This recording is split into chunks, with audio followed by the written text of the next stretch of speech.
Hi, thank you so much. I think my question follows nicely after this gentleman's question. I'm interested in how your thoughts on how audiences perceive genre, because my question comes from, I was listening to an interview and the interviewer was speaking to a stage performer and said that I went to one of your plays and I thought you really did what you said you did when you were on stage. And I was just like, why do you go to a play and look for truth, that kind of truth? So I thought that was very strange. And I'm thinking through what it means to be a lover of literature in a world, it seems, that's not understanding what the form is and what the form can do. And I was wondering if you could just speak on that. It's good to see you again. I know. Hair looks very lovely. I don't know. I mean, even the question of what literature, and I'm not even sure I'm entirely comfortable talking about the idea of people not understanding what the form of literature is, because sometimes I think, well, what is it really? And because again, to talk about fiction, because that is what I do.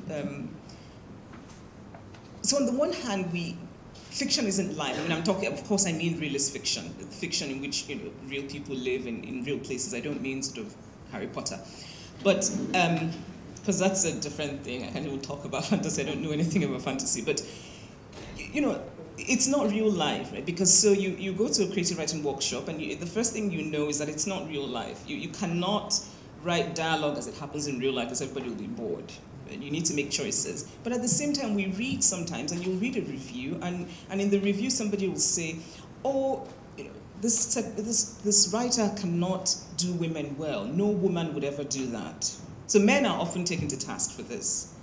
So, which means then that we in some ways we pluck expectations from real life and we apply them to literature, but at the same time, literature isn't real life. But then also it feeds it, and it's just, I don't know what the answer is. In general, I think my thing is that people should take from literature what they will. I feel very ambivalent about the idea of that literature is this form that in order to enjoy it, one has to understand what it is. Because I think about myself as a child, reading, just falling into books, completely transformed. And I think about myself now as a slightly more cynical adult who finds it so difficult to completely fall into a book.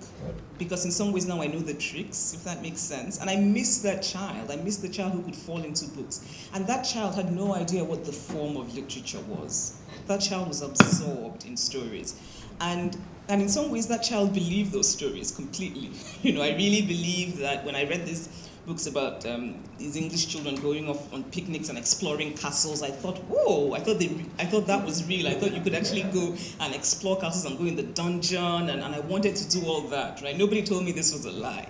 And I believed it, right? So, and I think that my life was the better for it. So really, I don't, I suppose I could talk about what I seek when I read. And again, because I think there's a sense in which maybe knowing, because I know how it works, that I realize that I also read like that, where I read a character and I think I don't believe this character.